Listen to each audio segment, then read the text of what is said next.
hagaag dhegeystayaal imakana waxaa ku soo dhawaataan qaybtii saddexaad barnaamijyadii taariikhda Soomaalida aanu kaga warramaynay. daraawiishtii Ingiriisku waa uu ka adkaaday hase yeeshee iskuma soo dhaweynin maamulka Ingiriiska iyo dadweynaha.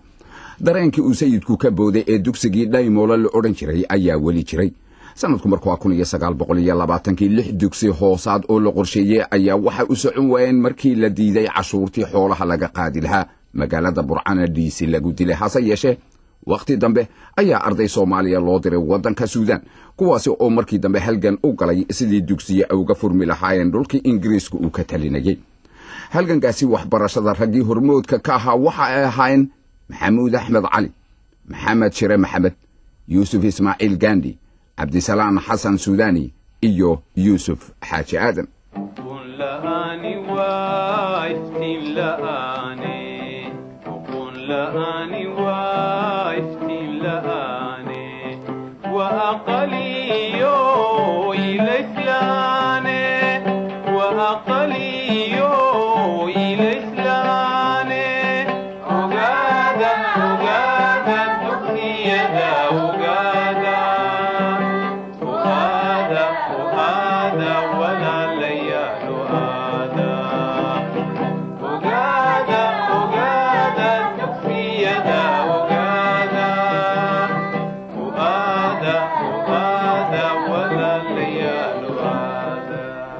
haddaba bishii Sebtembar sanadkii 1930 ayaa kadib markii Talyaanigu ku adkaystay ayaa waxaa la dhammaystiray calaamadinta soodinta u dhaxaysay dhulka Soomaalida inta Talyaanigu xukumayay xilligaasi.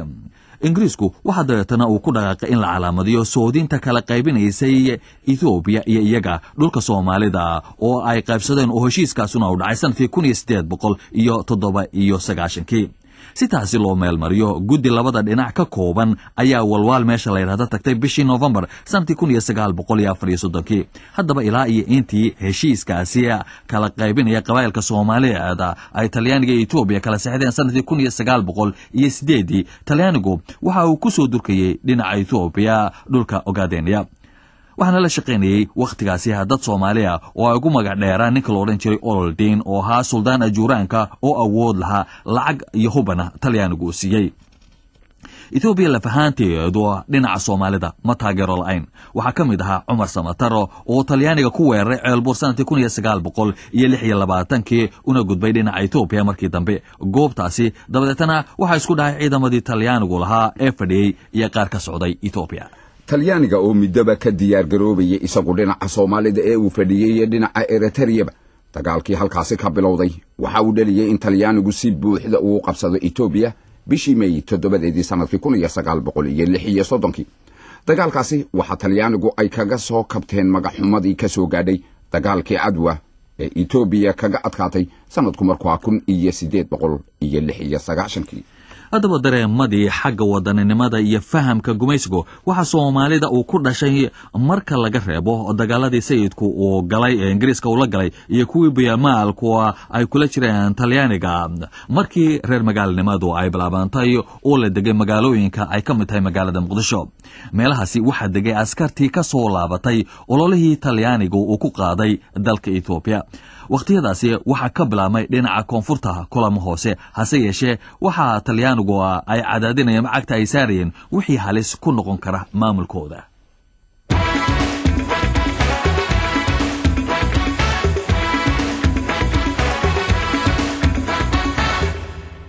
dhinaca Somaliland dhaqdhaqaaq ka lamid ah ayaa ka bilaabmay oo ay ka dambeeyeen xiriirkii cadan la lahaa iyo mujtamacyadii badmareenka ahaa ee deegaankaasi u dhashay. waxa kale oo weli ka sii jiray dareenkii halgankii daraawiishta.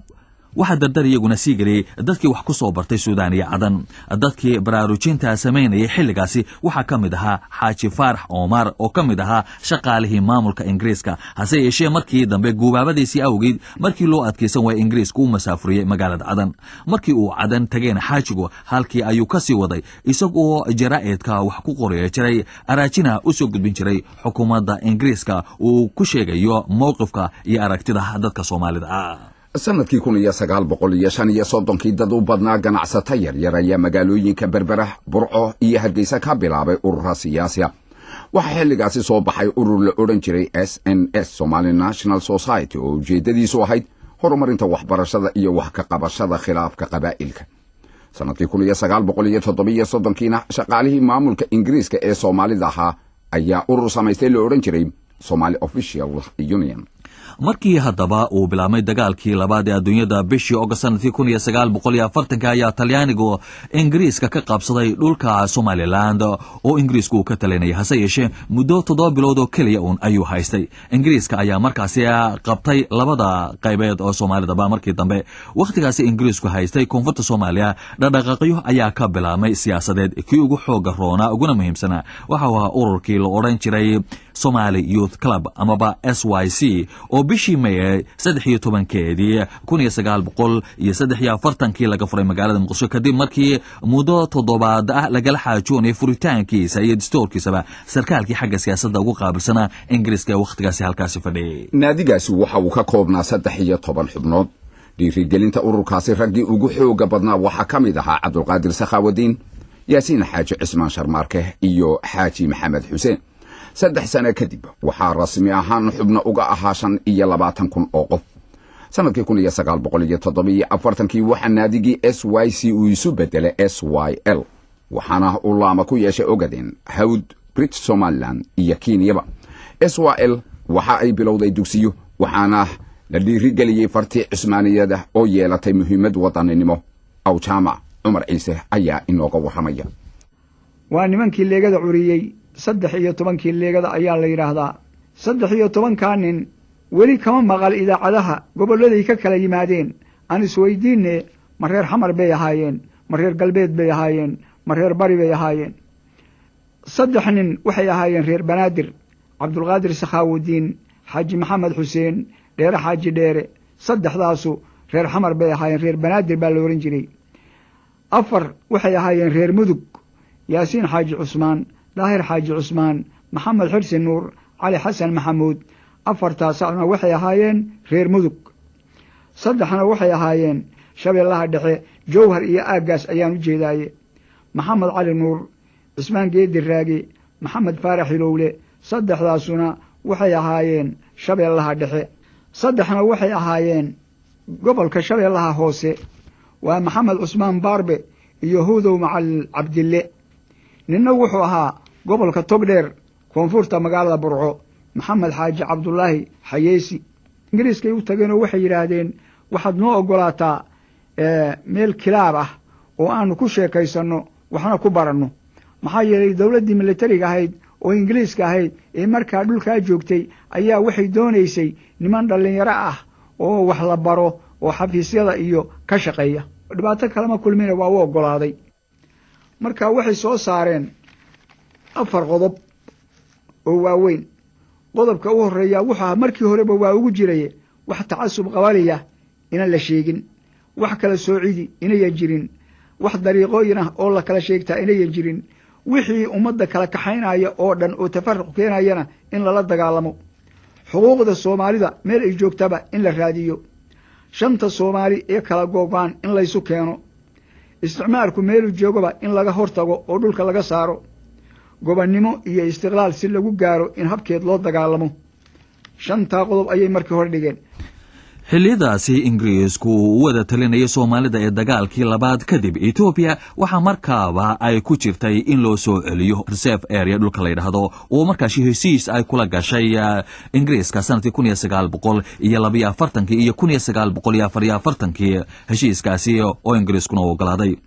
Talyaaniga oo laga qabsaday dhulka koonfurta Soomaaliyana waxa uu ka shaqeynayay sidii uu isaguna ugu soo laaban lahaa halkaasi. sanadkii 1946 ayaa wasiirkii arrimaha dibadda ee Ingiriiska Ernest Bevin waxa uu soo jeediyay in danta Soomaalidu ay ku jirto in wadan kaliya loo wada dhiibo. taladaasi hase yeeshee waxa ka soo horjeestay oo diiday Ethiopia. 3 wadan ee kale ee dagaalkii ku guuleystay iyaga la fahaantooda miisaan arintaas lama yeelanin. 4 wadan ee haddaba dagaalkii labaad ku guuleystay ayaa waxay guddoon ku gaareen in guddi ay u diraan wadamadii Talyaanigu haysan jiray ee laga qabsaday si loo soo ogaado dareenka ay qabaan dadkoodu.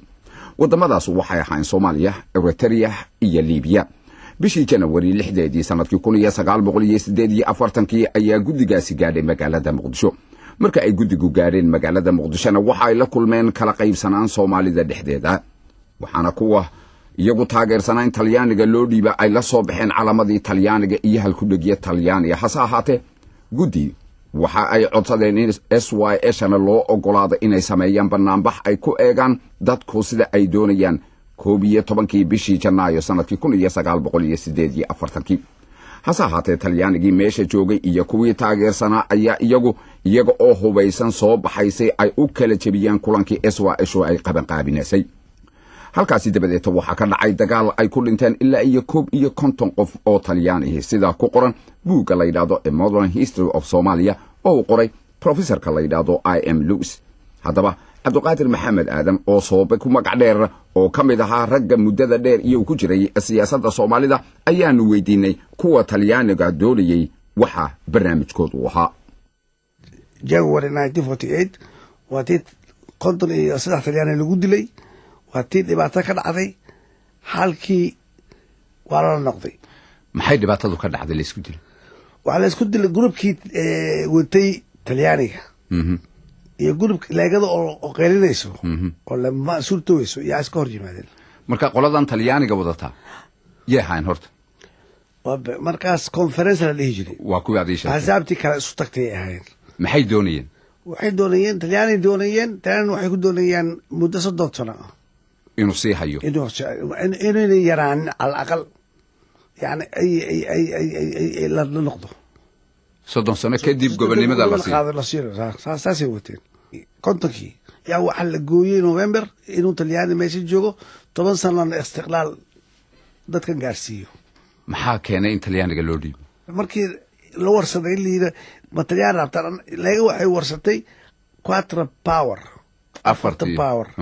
waxay warsatay 4 power in iyagu hayaan Talyaani wuxuu sameeyay asagana lobbying in loo dhiibo wuxuu ka sameeyay United Nations gudaheeda markii 10 sano loo dhiibay Cabdiqaadir Talyaaniga leeyay Soomaaliya adiga haynaya ma jireen ururo iyagu markaasi kuwan hore ee aad sheegtay mooje kuwa markaasi dhashay oo kala qaybsamay oo markaa SYL laftirkoodu ka soo horjeestay markaas aniga aan joogo SYL yaan haylaan condition kana anaga dhalinyar nin wax garanay dhab SYL buu ahaa dadka dhan SYL bay hayeen markii Talyaaniga loo dhiibay 1947 March xisbiya digil imir la aasasay digil imir marka qabiilkii xaga inta usoo tagtay qabiil ee hore wax kaliya qabiil aan sheeganaynin oo ummad isu keenay oo Soomaali isu keenay oo halka dhigay SYL waatay waxa la bilaabay in lagu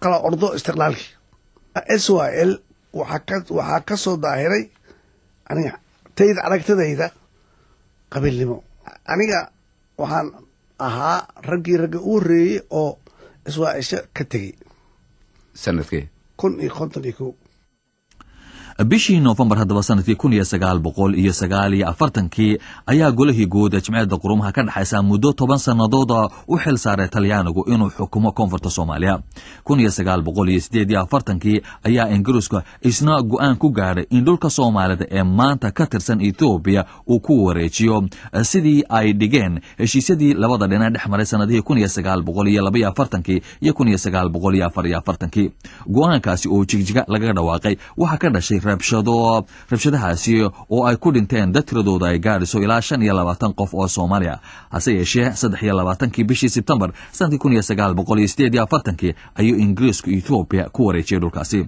29 November 1954 ayaa Ingiriisku heshiis cusub uu la galay Ethiopia oo kaga baxay dhulka la oran jiray Hawd iyo Reservoir goorma ayaa haddaba Ingiriisku u sheegay dadka Soomaalida ah inuu bixiyay Hawd iyo Reservoir ama dadka Soomaalida ay ogaadeen waa kan Umar Artaqalib sanadku markuu ahaa 1954 xisbiga kaliya siyaasiga markaa jira wuxuu ahaa SNL oo markii uu horeysay lagu bilaabay SNS Somali